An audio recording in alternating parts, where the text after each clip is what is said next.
Okay, हमारे पास problem है ए number between two others. देखो इसमें क्या गिवन है, एक्स और वाई दो नंबर गिवन है ना, और हमें क्या चाहिए, हमें एक इंटीजर जेड चाहिए, है ना, जो कि दोनों के बीच में होना चाहिए ना, ग्रेटर देन एक्स और लेस देन वाई। और कंडीशन क्या गिवन है कि जेड जो है वो डिविजिबल बाय होना चाहिए एक्स से, लेकिन जो जेड है, सॉरी वाई, वाई डिविजिबल नहीं होना चाहिए जेड से, है ना। अब देखो इसमें एक्स और वाई जो है 10⁻18 तक है, तो मतलब इसमें ब्रूट फोर्स सॉल्यूशन नहीं लिख सकते ना, क्योंकि वो हमें टेल ही दे देगा। तो जैसे देखो इस एग्जांपल के लिए देखते हैं 1 और 2 में क्या है कि देखो जो हमें z चाहिए वो इन दोनों के बीच में होना चाहिए ना, इससे बड़ा और इससे छोटा। तो इसके 1 और 2 के बीच में कोई नंबर ही नहीं है, तो हम चूज़ नहीं कर पाएंगे उस केस में। तो देखो इस केस में तो 9 है। अब 1 3 देखते हैं, 1 3, तो इसमें क्या करेंगे हम, 2 चूज़ किया। अब देखो 2 डिविजिबल है 1 से, है ना, इसका मोड आएगा 0, लेकिन 3 मॉडुलस 2 ये आएगा हमारे पास 1, तो हमारी कंडीशन सेटिस्फाई हो जाएगी। इसलिए हम इसमें एक नंबर चूज़ कर सकते हैं ना, 2। अब देखो प्रॉब्लम में क्या क्या गिवन है, हमें चूज़ करना है एक्स गिवन है, जेड चूज़ करना है जो कि ग्रेटर देन एक्स और लेस देन है वाई, और कंडीशन क्या है, जेड मॉडुलस एक्स हमारे पास होना चाहिए 0, और Y modulus Z greater than होना चाहिए 0, है ना, यानी 0 के इक्वल नहीं होना चाहिए। देखो हमारे पास जो इम्पोर्टेंट कंडीशन है वो कौन सी, ये वाली। इसको हम देखते हैं, इसको हम कैसे अचीव कर सकते हैं। अब देखो कोई एग्जांपल लेते हैं, जैसे फॉर एग्जांपल 2 और 10। अब देखो इसमें हमें कोई ऐसा जेड चूज़ करना है जो कि 2 से, मतलब 2 उसको डिवाइड करे, है ना, 2 से डिविजिबल हो। अब देखो जो जेड हम चूज़ करेंगे उसमें 2 का फैक्टर तो होगा ही, है ना। मान लो जेड हमारे पास है कुछ k×2, इसका मतलब जितने भी 2 के मल्टीपल्स होंगे वो z के लिए एकदम मतलब वैलिड आंसर रहेंगे। कैसे, देखो फॉर एग्जांपल अगर 2 से डिवाइड करवाना है किसी नंबर को, तो 2 तो होगा नहीं सबसे पहले, तो हम क्या करेंगे, लेट से 4 चूज़ कर सकते हैं, 6, है ना, 8 भी चूज़ कर सकते हैं हम, पर 10 चूज़ नहीं कर सकते क्योंकि हमें लेस देन चाहिए उससे। तो देखो इस केस में 4 भी वैलिड आंसर हो सकता है, 6 भी और 8 भी। अच्छा कैसे होगा, देखो देखो हमें ये तो पता है जो y है वो z से बड़ा है ना। फॉर एग्जांपल देखो अगर ये 4 है और 10 है, तो अगर मैं 4 मॉडुलस 10 करूँ ना तो वो हमेशा 0 ही आएगा, है ना। अगर ये जो मेरा डिवीज़र है, मतलब जिसको हम डिवाइड कर रहे हैं, अगर वो बड़ा हुआ डिवीज़र से तो 0 आएगा। तो इस केस में बस हमें मतलब किसी तरह बस z के लिए चेक करना पड़ेगा कि मतलब वो x के लिए कौन सा नंबर हम चूज़ कर सकते हैं। तो देखो जो 4 है उसको चूज़ कर सकते हैं, क्योंकि देखो 4 मॉडुलस x जो कि हमारा 2 वो 0 हो जाएगा, पर जो 10 मॉडुलस 4 है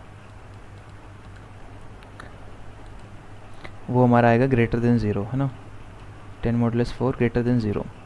इसी तरह 6 के लिए भी देखो 6 मॉडुलस 2 0 आएगा, लेकिन 10 मॉडुलस 6 हमारा ग्रेटर देन 0 है। और सिमिलरली 8 भी हमारा वैलिड आंसर होगा, क्योंकि 8 मॉडुलस 2 0 है और 10 मॉडुलस 8 नॉट इक्वल टू 0। इसका मतलब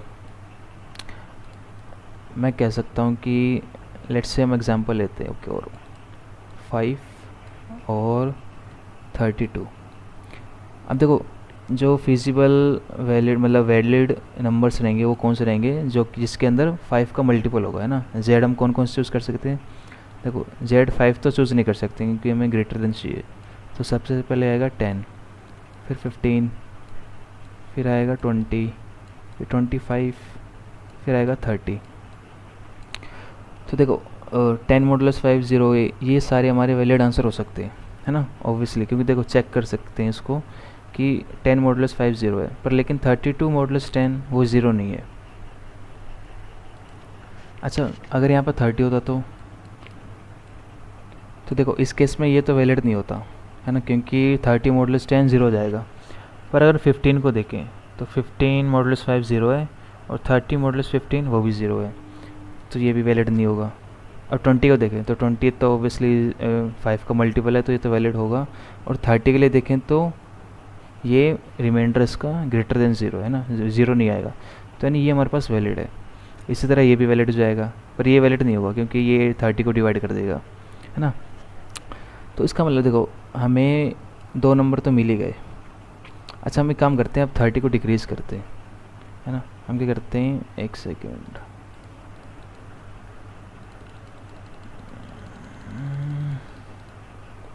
30 की जगह हम 25 करते हैं।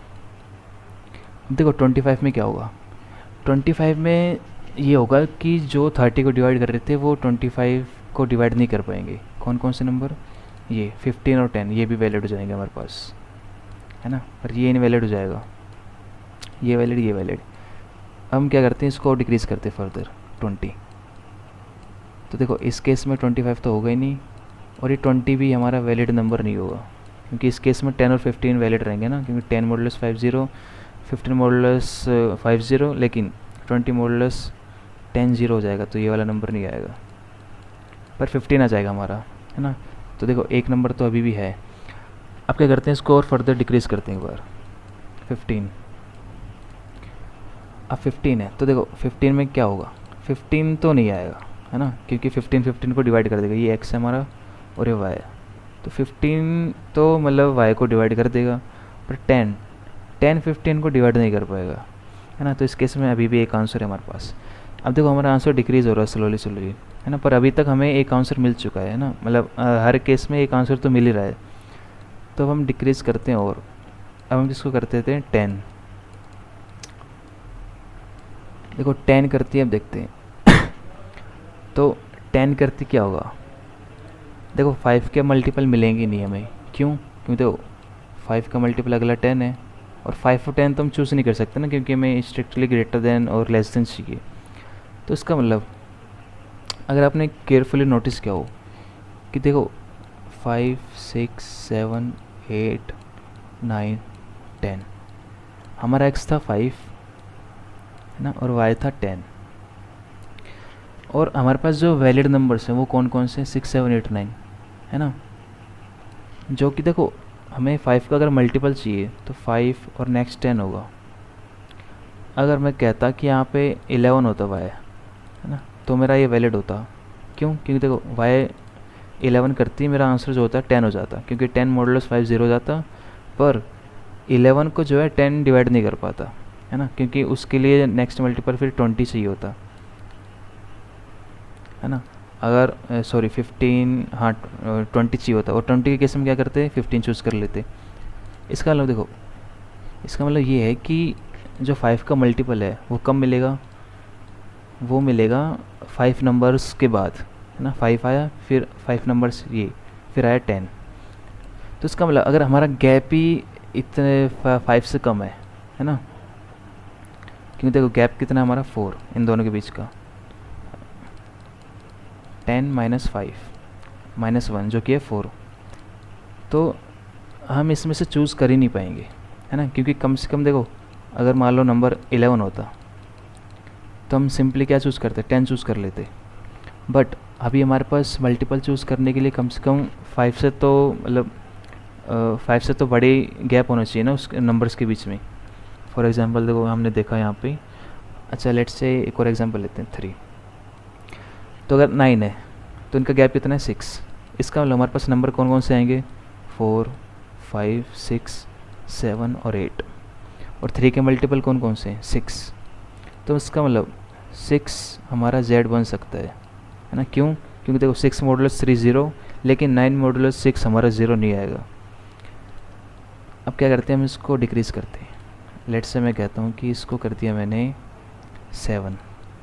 अभी भी हमारे पास नंबर कौन कौन से 4 5 6, है ना, तो हम सिमिलरली 6 चूज़ करेंगे, और 6 मॉडुलस 3 0, 7 मॉडुलस 6 ग्रेटर देन 0, है ना, 1 आएगा। अब मैं करता हूँ उसको 6 कर देता हूँ, तो जो हमारे पास वैलिड, ओके तो y हमारा 6 है, तो इसका मतलब जो वैलिड नंबर हम चूज़ करते हैं वो 3 से 6 के बीच में कर सकते हैं ना, यानी 4 और 5। पर अगर हमें 3 का मल्टीपल चाहिए तो लेट से अगर यहाँ 3 है तो 3 नंबर छोड़ के हमें अगला मल्टीपल मिलेगा ना, 4 फिर 5 फिर 6, पर 6 तो हमारा ऑलरेडी y है तो हम उसको नहीं ले सकते, है ना। तो इसलिए मैं ये कह रहा हूँ कि जो अगर इनके बीच का डिफरेंस अगर वो x से बड़ा है तो हमें एक वैलिड आंसर कंफर्म मिल जाएगा, है ना। हमने देखा 5 के केस में भी देखा था, 5 और 30 का जो हमने आंसर बनाया था, उस केस में एक वैलिड आंसर तो मिल ही रहा था अगर डिफरेंस ग्रेटर देन हो मल्टीपल से, है ना, जो कि हमारे पास 3 है ना। इसी तरह अगर मान लो कोई और एग्जांपल हो आप, जैसे फॉर एग्जांपल 7, और नेक्स्ट हमारा जो नंबर है 15, तो 7 का अगला मल्टीपल कौन सा है 14, तो 14 एक वैलिड है। लेकिन हम जैसे इसको 14 कर देते हैं तो जो हमारे वैलिड नंबर हो सकते हैं मतलब चूज़ करने लायक वो होंगे 7, 8, 9, 10, 11, 12, 13, है ना। जेड हमारा मतलब कंडीशन है हमारी। तो अब देखो अगर कोई नंबर जेड हम चूज़ करना चाहें तो हम कौन सा चूज़ कर सकते हैं, हम कोई सा भी नंबर चूज़ नहीं कर सकते, है ना, इन नंबर में से। और इनका देखो डिफरेंस कितना है 6 है, जो कि हमारा लेस देन है 7 से, है ना। कम से कम 7 डिफरेंस हो ताकि हम अगला मल्टीपल चूज़ कर पाएँ 7 का। तो बस सही था इस प्रॉब्लम में। इसका मैं कोड दिखाता हूँ आपको। तो मैंने सबसे पहले क्या निकाला y माइनस एक्स, है ना, उन दोनों के बीच का डिफरेंस कितना है। अगर वो देखो इसमें मैंने वो नहीं किया है -1, मान लो 14 माइनस 7 7, है ना, 7 माइनस 1 6 आना चाहिए वैसे, पर वो मैंने ग्रेटर देन कर दिया आंसर x से। अब देखो y माइनस एक्स क्या आएगा 14 माइनस 7 7, वैसे तो 6 आएगा। तो देखो गैप है हमारा 7, तो जो आंसर होगा, है ना, अभी 7 है, तो जो आंसर होना चाहिए मेरा होना चाहिए 7 से बड़ा, यानी 8 होगा, तो ये मेरा वैलिड आंसर होगा, है ना। अगर मैंने इसमें -1 किया होता तो आंसर जो है greater than equal to x हो जाता, है ना। उस केस में देखो 6 आता और 6 ग्रेटर देन इक्वल टू 7 है नहीं। तो बस यही था मतलब प्रॉब्लम में। तो अगर मेरा आंसर ग्रेटर देन x है, यानी जो डिफरेंस है वो मेरा ग्रेटर देन इक्वल टू है, जो कि मल्टीपल है हमारा x, है ना, उसी के मल्टीपल में हमें z मिलेगा। तो अगर वो कंडीशन ट्रू है तो ये हम प्रिंट करेंगे येस, वरना हम क्या करेंगे प्रिंट नो। तो बस यही था इस प्रॉब्लम में। आई होप कि आपको समझ आया हो।